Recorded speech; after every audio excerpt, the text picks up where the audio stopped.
Yo, what's good, YouTube? Slender here with a guide on how to clear this new 10-man trial. This is the PTR. Things can and most likely will change by the time it hits live.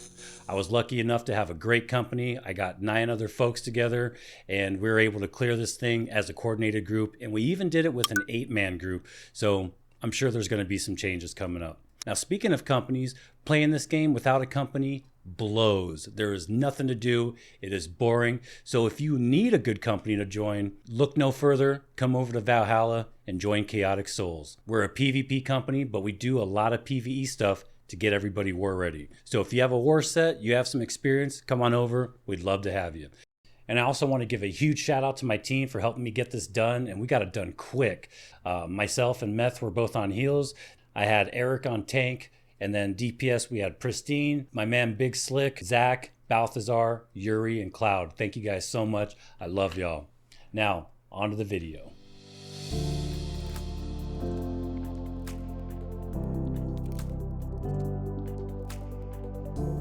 All right, so you guys probably already know the hatchery is not on live yet. It is on the PTR, but you know me, I love to get in there, figure stuff out so that we're ready and prepared, and you know, it makes good content. The dungeon is a 10-man raid.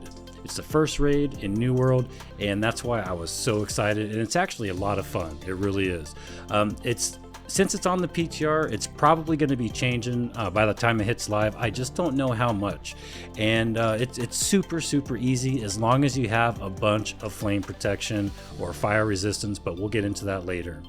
Unfortunately, on the PTR, the time that we did it, the final phase of the boss is bugged, and instead of getting one flame after another, you get like 3 sets of flame walls all condensed into one wall, and it just smokes you. You can't get through it, so we had to cheese it, and I'm going to show you guys how to cheese it in the current version that it's in. But again, this is the only way you could beat it, so I had to. And I'm also going to explain how to do it without cheese when it's working the way it should, but we'll get into that when we get onto that phase. It is a glorified tank and spank. It is super easy. There's a couple of abilities that you have to watch out for, and we'll go over that. So first things first, let's check out the gear, what kind of loadout you're going to want to run, what type of mobs they are, etc. The hatchery is located in Brimstone. You could just take the Cavalier Shrine and go straight north, or you can just go straight south from Brimstone itself. The enemy type is human, and the weapons you want to use are the weapons that have slash damage, or of course the hatchet, greatsword, great axe, sword, and rapier. And I will give you guys a cheat sheet that you can download. I'll put the link in the description. So before we get started, I'm just going to go over the type of gear you're going to want. Light gear is perfectly fine. I went in as a light healer, about 150 con, and I had no trouble staying alive at all. But I ran a total of 48% fire damage resistance because we didn't know what to expect. We went in there with the pug, had a lot of trouble with the fire damage. So when I did this with the company, I made sure to tell everybody full gems, flame protection amulet, get as much fire resistance as you can. But 48 seemed like it's a bit overkill. I think anywhere between 35, maybe 40 at the max is probably all you're going to want to run. But the more the better. It is going to be a lot easier to survive if you go crazy and get absolutely all the fire damage resistance you can get. A couple other perks that are going to help you is Human Ward and Flame Conditioning. These are human enemies, so Human Ward is a given, and then Flame Conditioning would help tremendously as well. But I only had one piece. This is the PTR. This is all PTR gear, so I used what I had, and I actually bought this off the market. So just to recap, fire gems help, flame protection amulet, human ward, and flame conditioning on your armor. Now the spells I use as a healer, since I might as well go over that really quick. I use Sacred, Splash of Light, and Beacon. Splash of Light is an invaluable heal when you have a bunch of people running around trying to avoid fire damage. So that's what I went with. And then I also went with Sacred and Beacon. Both very solid heals. Divine Embrace would also be a super solid heal, but with the raid groups, the way that they're set up, and I'm going to show you guys, I'm actually going to do a video on how the raid healing works. It is definitely different. It is doable, but it is kind of clunky, and it's really hard to get used to. But be on the lookout for that video, guys, and kind of take a dive into that. And I'm also going to be giving some feedback to the devs on how to make the raid healing a little bit easier. Now, if you really want to min-max your damage, look for some human Bane on your weapons. And then of course, you're going to want to use all 3 human combat trophies. You're going to get an additional 15% extra damage to humans. So the boss fight. Boss fight starts off super easy. You're in a big square arena. You can fall off the edges, so never stand on the edges until it gets to the flame wave phase and you're cheesing it. But again, they're probably going to fix the cheese, so you're going to have to do it the normal way. But regardless, stay away from the edge. We had so many people getting knocked off during the pugs, but when I ran it with the company, we had no issues. Everybody knew to stay off the edges. So number 1, stay away from the edges. There's actually 2 bosses you're going to fight. And some trash. First, you're going to start off fighting some trash, literal tank and spank. You don't even need an off tank the way it currently is in the PTR. 1 tank will do just fine, but if you would really like to do it the way you're probably supposed to do it, you're going to want 1 off tank and 1 main tank. But again, on the PTR, super easy, not necessary. So what we used is 1 tank, 1 off tank / DPS, 2 healers, 1 for each group, and then the rest is just DPS, and again, like I mentioned earlier, a bunch of slash damage, great axes, swords, etc. When you start the fight, you clear the trash, and then you're going to fight the first like mini boss. This dude is super easy. You literally tank and spank it. If there were more mechanics that you really needed to pay attention to, I would explain them, but there's not. It's a simple tank and spank. When things change, if things change, I will come out with an updated video if it's necessary. Once you clear the first boss, then you're on to Hadish, the main boss. Now this boss is a fire mage, a human fire mage, and this gives me a lot of Nishatun vibes. The boss basically does all the fire staff abilities. It does the burnout, it does a meteor shower, it does fireballs, and it also has that Nishatun ability where the boss will target somebody and shoot this ground spike all the way through the ground, all the way to the target. It rips across the arena and it will one-shot squishies and severely damage anybody it hits. So definitely be on the lookout for that. For most of these abilities, it will target you and you will get a red indicator above your head. So when you get that indicator, get ready to dodge. It's going to do one of several fire abilities. One of the abilities that immediately reminded me of WoW is you will get targeted with a flame ring around you. When you get that, just move away from the party, go over there, sit by yourself. It barely does any damage if you have enough fire resistance, so you don't really need to worry about that. You just don't want to have it hit any of your surrounding allies.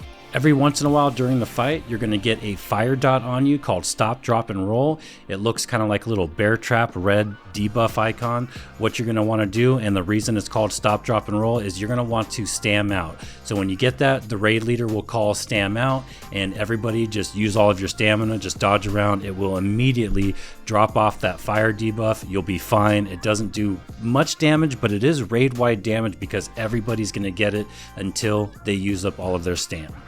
Every once in a while, during one of the phases, you will see all these little fire lizards summoned. We call them fire babies. And what you're going to want to do is have everybody in their own areas go and run over to those fire babies. You could either damage them or you could just run right over the top of them and they will just disappear. So literally run around. You can use charge. A really good ability is Path of Destiny. That will clear out a whole row of them if you can line them up right. And the reason you want to clear out these fire babies is because when the timer's up, every fire baby that's left will spawn a red fire circle. If you just leave them and let them run around, when that timer runs out, there will be fire covering the entire arena, and you definitely do not want that. The most damaging ability in this fight, and this hurts really bad. If you don't have fire resistance or enough HP, it will like two-shot you, and that is the meteor shower. When this guy summons a meteor shower, it freaking hurts. As soon as you see it on the ground, you have to dodge out of it ASAP. This is the only ability that scared me during the entire fight, and once you experience it, you'll understand immediately what I'm talking about. And you'll know it right away because it will drop a very bright red circle, just like an enemy spell now, where they're outlined in red. You'll see that on the ground, and just get out of it as soon as possible.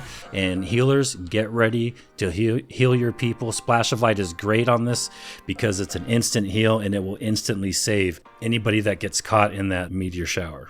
The boss will also periodically pull everybody right to the boss in melee range, and then it's going to do an incinerate. So you can easily iframe this, and even if you don't iframe it, it doesn't do any damage really if you have the flame resistance or fire resistance. So another Nishatune type ability is this core.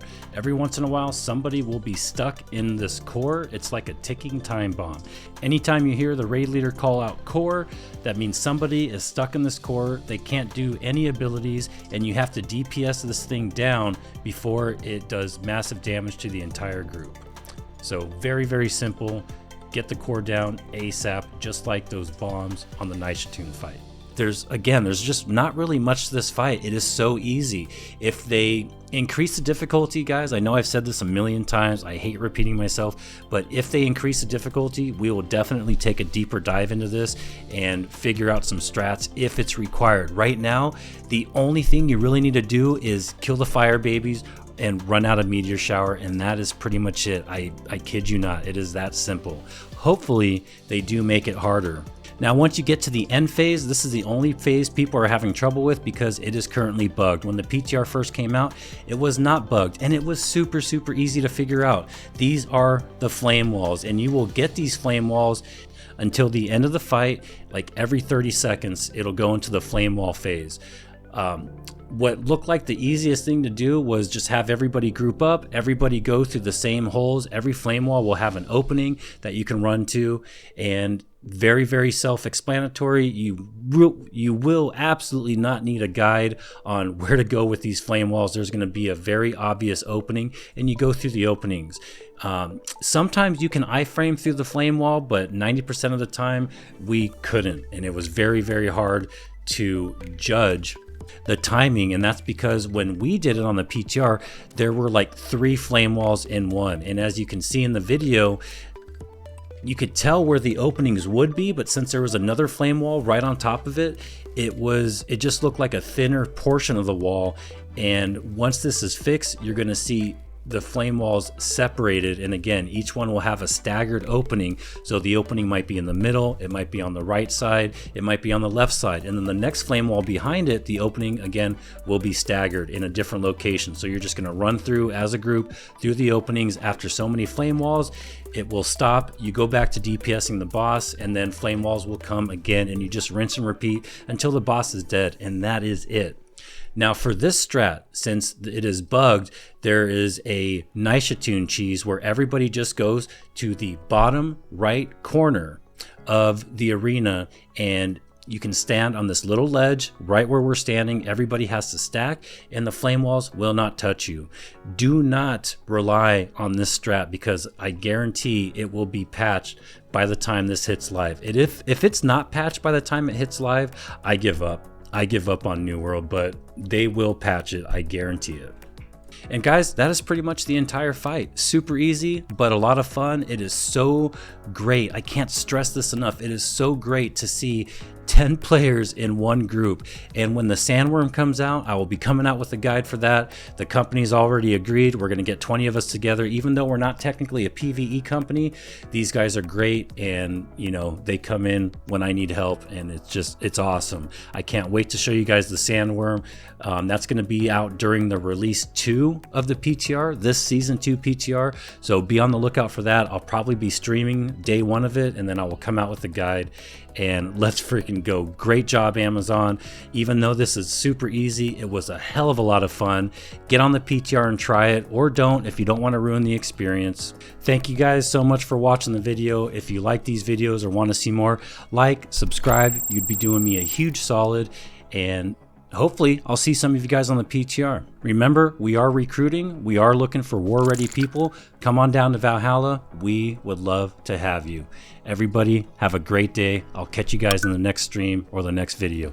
Take it easy, everyone.